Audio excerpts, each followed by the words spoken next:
अस्सलाम वालेकुम। कैसे हैं आप सब लोग। ये ब्रोकली के सीड्स हैं, स्टोर से ख़रीद के लाए हैं, सीड स्टोर से। तो इनको सिंपली पानी में भिगो के रखना है 3 दिन के लिए। नॉर्मल टैप वाटर लें और उसमें सीड्स को डाल दें।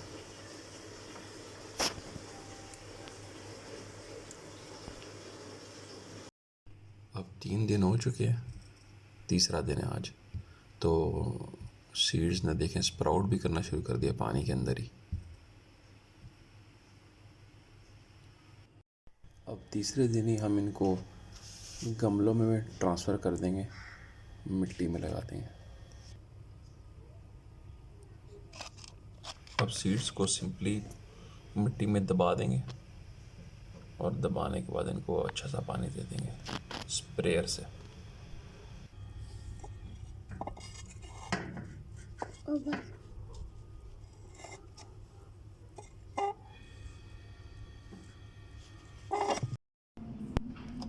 आज इनका 8वां दिन है, मतलब 5वां दिन जब से सीड्स को इस गमलों में लगाया था। तो आप देखें अच्छे बेबी प्लांट्स निकल चुके हैं और सेकंड लीव्स भी निकाल रहे हैं अपने।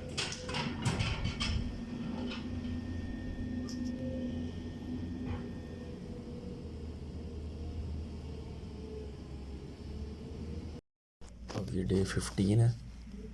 मैं इस डे को जो बताऊंगा वो वही वाला डे है जब से मैंने सीड्स को पानी में डाला था। तो 15वें दिन इनके आप देख सकते हैं कितनी अच्छी ग्रोथ हो रही है।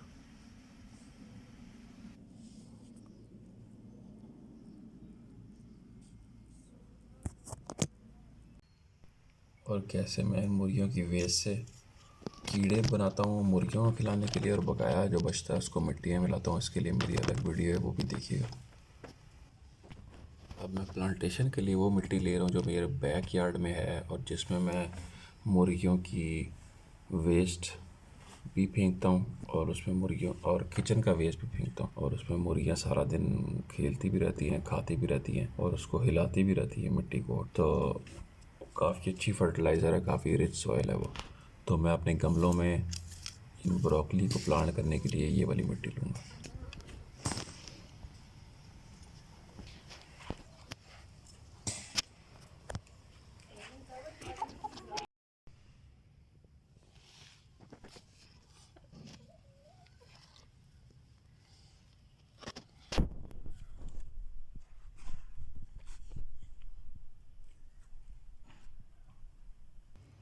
तो आज 26वां दिन हो चुका है।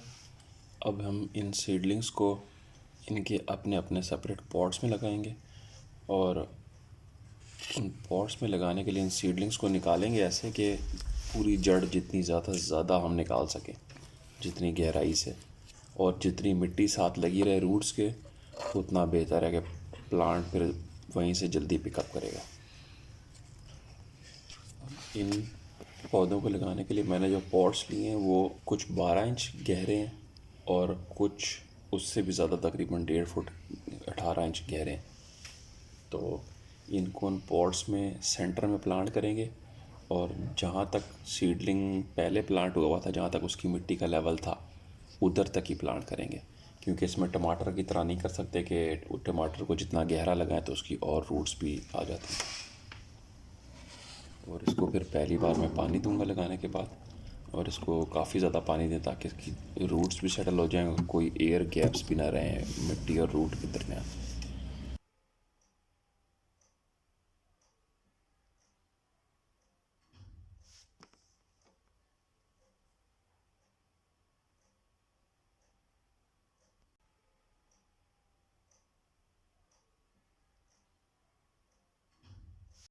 आज 31वां दिन है, और 5 दिन हो गए इनको इन पॉट्स में ट्रांसप्लांट किए हुए। तो इनकी प्रोग्रेस देख लें।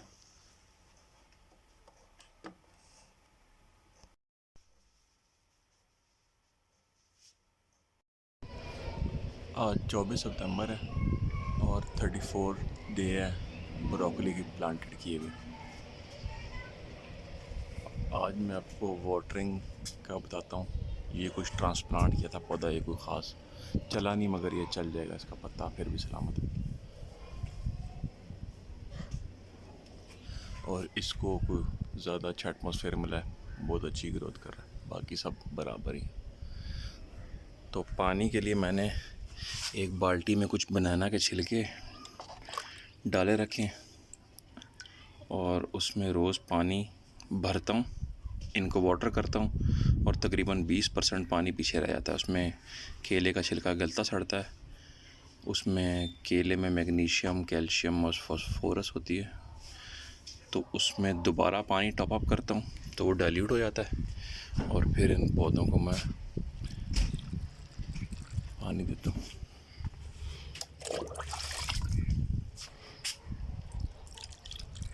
इतना पानी एक पौधे के लिए एक दिन में काफ़ी है इस मौसम में।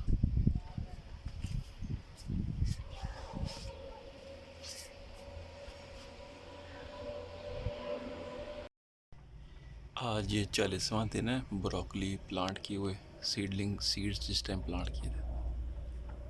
तो अब इनकी इस टाइम ये पोजीशन, इस पॉट में मैंने 3 प्लांट्स लगाए हुए हैं एक्सपेरिमेंट के तौर पे कि कितनी प्रोडक्शन करते हैं। गमला तो तकरीबन 14 इंच वाला गमला है, काफ़ी बड़ा है, तो ट्रायल बेसिस पे इसमें 3 लगाए हैं देखने के लिए कि क्या रिजल्ट निकलता है। बाकी की ये पोजीशन है और एक ये छोटा वाला भी गमला है, इसमें भी देखें कि इसके जो ब्रोकली होती है उस पर कितना फ़र्क पड़ता है साइज़ में। और ये कुछ थे जो ट्रांसप्लांट के टाइम पर इतने सही नहीं रहे थे, लेकिन अब ठीक है, चल पड़ेंगे, बेहतर है, थोड़ा सा लेट यील्ड देंगे। तो ये अपडेट थी आज तक की। आज 50वां दिन है, ब्रोकली लगे हुए 50 डेज हो चुके हैं, ब्रोकली प्लांट लगे हुए, अभी तक कुछ फूल तो शो नहीं हुए इस पर।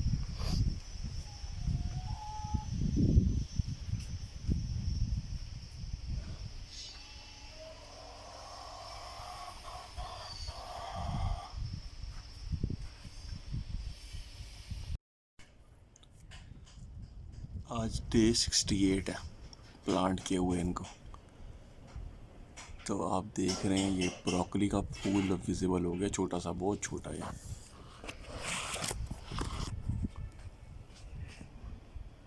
यहाँ ये इतना बड़ा पौधा हो चुका है अब, ये सारे कुछ की बहुत अच्छी ग्रोथ है, जैसे इस वाले की, और कुछ बस नॉर्मल ग्रो कर रहे हैं, लेकिन बेहतर हैं, ठीक हैं सब।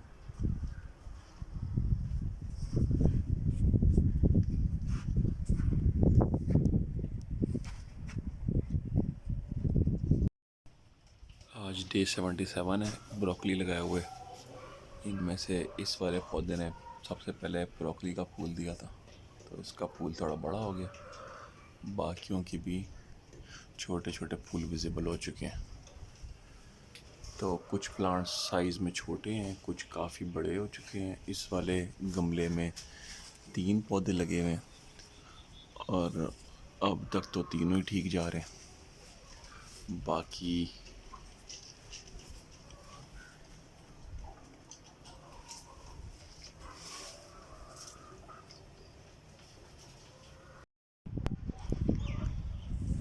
आज डे 81 है ब्रोकली लगाए हुए।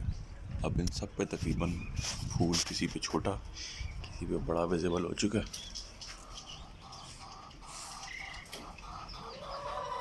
और इस वाले प्लांट पे सबसे बड़ा है, तो इनको मैंने थोड़ी खाद डाली थी। जैसे ही फूल नज़र आना शुरू हो जाए, इनको फर्टिलाइज़र की ज़रूरत होती है, ज़्यादा एनर्जी लगेगी ब्रोकली बनाने के लिए। तो अब इसके अंदर मैं एग शेल्स डालूँगा।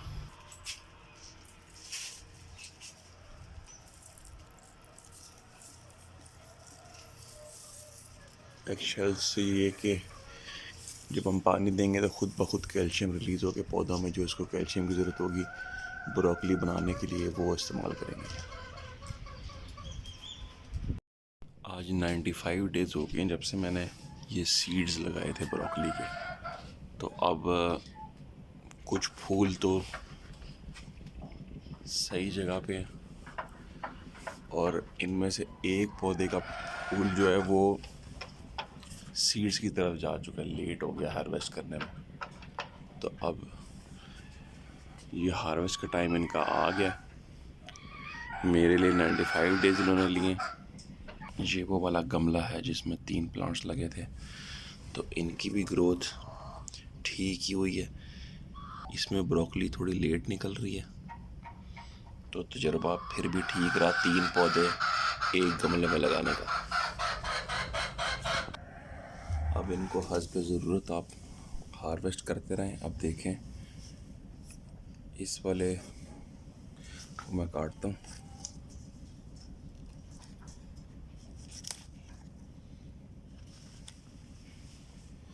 और ये वो साइड शूट्स हैं जो ब्रोकली काटने के बाद भी उगती रहेंगी और आप इनको टाइम के साथ कुछ अरसे बाद खा सकेंगे। इवन इस प्लांट के पत्ते भी खाने के काबिल होते हैं। तो ये थी मेरी वीडियो ब्रोकली प्लांट को उगाने की, सीड से हार्वेस्ट तक। तो चलें, मिलेंगे नेक्स्ट अपडेट के साथ किसी और वीडियो में। तब तक के लिए अल्लाह हाफिज़।